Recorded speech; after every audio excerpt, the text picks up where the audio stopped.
Asia মহাদেশের একটি ঐতিহাসিক দেশ বর্তমান সৌদি আরব। এটি এশিয়ার একটি গুরুত্বপূর্ণ অংশ। এর আধুনিক শহর এবং প্রাচীন স্থানগুলো এর ঐতিহাসিক তুলে ধরে। আরবের ভৌগোলিক সীমানা এবং বিভিন্ন জাতির অবস্থান। এশিয়া মহাদেশের একটি ঐতিহাসিক দেশ এ আরবিন মুহাম্মদ সাল্লাল্লাহু আলাইহি ওয়াসাল্লাম। এশিয়া মহাদেশের একটি ঐতিহাসিক দেশ বর্তমান সৌদি আরব। আরব বিশ্বের ভৌগোলিক সীমানা বিস্তৃত উত্তর আফ্রিকা এবং মধ্যপ্রাচ্য জুড়ে।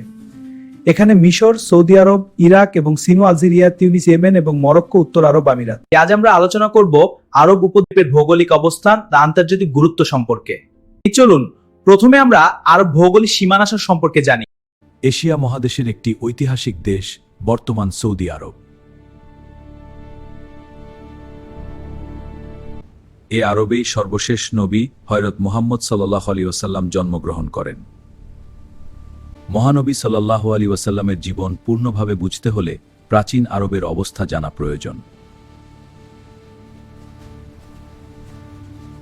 প্রাক ইসলামিক আরবের ভৌগোলিক সীমানা জানা অত্যন্ত গুরুত্বপূর্ণ। আরব ভূমিতে বসবাসকারী বিভিন্ন সম্প্রদায়ের অবস্থান আলোচনা করা প্রয়োজন।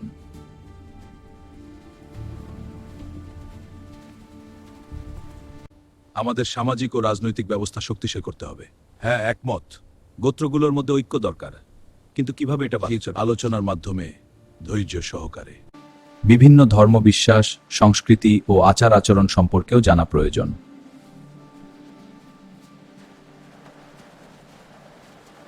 এই কারণেই এখানে বিষয়গুলো সংক্ষেপে আলোচনা করা হলো। আরবের পশ্চিমে লোহিত সাগর অবস্থিত। পূর্ব দিকে রয়েছে আরব উপসাগর। উত্তরে রয়েছে শাম দেশ ও ইরাক অঞ্চল। দক্ষিণে রয়েছে ইয়েমেন ও আরব সাগর। ভৌগোলিক ও প্রাকৃতিক দিক থেকে আরব উপদ্বীপ অত্যন্ত গুরুত্বপূর্ণ।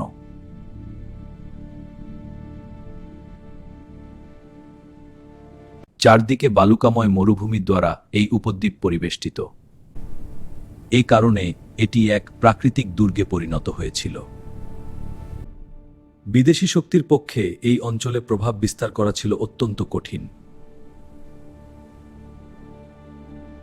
এই প্রাকৃতিক কারণে আরববাসীরা দীর্ঘকাল স্বাধীনতা বজায় রাখতে সক্ষম হয়েছিল। এটাই আমাদের স্বাধীনতা। অবস্থানের দিক থেকে আরব উপদ্বীপ দুই পরাশক্তির প্রতিবেশী ছিল। ভূপ্রাকৃতিক প্রতিবন্ধকতা না থাকলে আরববাসীদের স্বাধীন থাকা কঠিন হতো।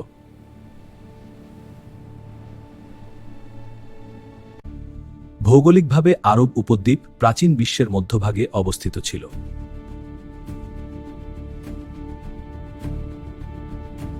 জল ও স্থল উভয় পথেই এটি বিশ্বের বিভিন্ন অঞ্চলের সঙ্গে সংযুক্ত ছিল।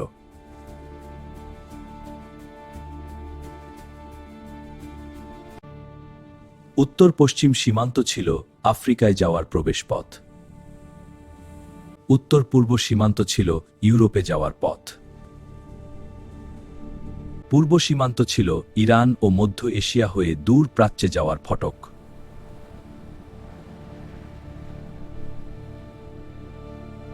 এইভাবে আরব উপদ্বীপ ছিল ব্যবসা, বাণিজ্য ও মতবিনিময়ের গুরুত্বপূর্ণ কেন্দ্র।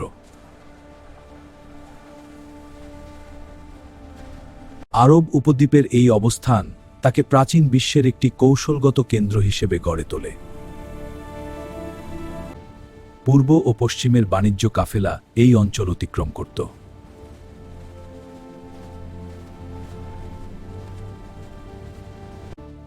মশলা, রেশম, সুগন্ধি দ্রব্য ও মূল্যবান পণ্য সামগ্রী এই পথেই পরিবাহিত হতো।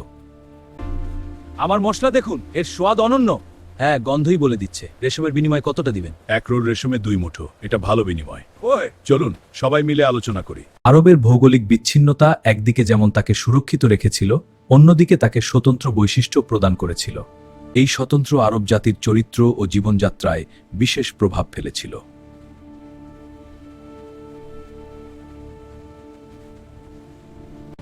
কঠোর প্রাকৃতিক পরিবেশ তাদেরকে সাহসী, ধৈর্যশীল ও সংগ্রামী করে তুলেছিল। আরব উপদ্বীপ শুধু একটি মরুভূমির দেশ ছিল না, এটি ছিল প্রাচীন বিশ্বের একটি জীবন্ত সেতুবন্ধন। এশিয়া, আফ্রিকা ও ইউরোপ এই 3 মহাদেশের সংযোগস্থলে অবস্থিত হওয়ায় এর গুরুত্ব ছিল অসাধারণ।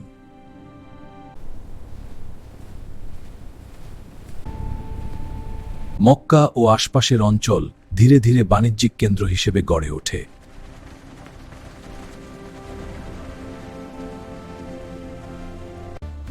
এই সংবাদ সারা বিশ্বে ছড়িয়ে পড়বে। হ্যাঁ, এবং নতুন চিন্তাধারা এখানে মিলিত হয়, এবং এই পণ্যগুলো সংস্কৃতির বাহক, সকলের জন্য মূল্যবান বিনিময়।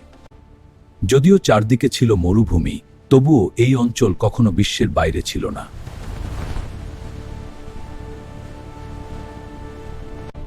প্রকৃতির কঠোরতা আরববাসীদের আত্মনির্ভরশীল ও স্বাধীনচেতা করে তুলেছিল।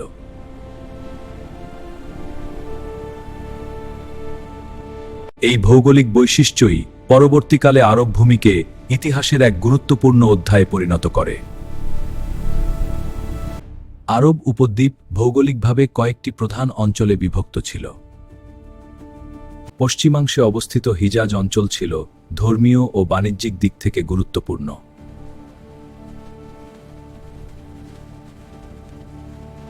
মধ্যভাগে ছিল নজদ, যা ছিল বিস্তীর্ণ উঁচু মরুভূমি এলাকা। দক্ষিণাংশে ইয়েমেন অঞ্চল তুলনামূলকভাবে উর্বর ও সমৃদ্ধ ছিল।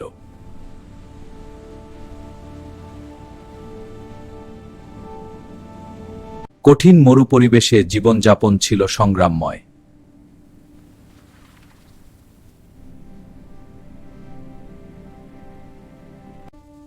আরব সমাজ গোত্রভিত্তিক ছিল এবং প্রতিটি গোত্র ছিল স্বাধীন।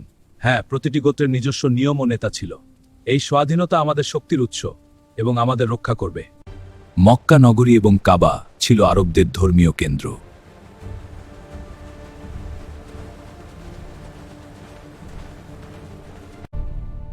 এই ভৌগোলিক, সামাজিক ও অর্থনৈতিক বৈশিষ্ট্য মিলেই আরব উপদ্বীপকে ইতিহাসের এক অনন্য ভূখণ্ডে পরিণত করে।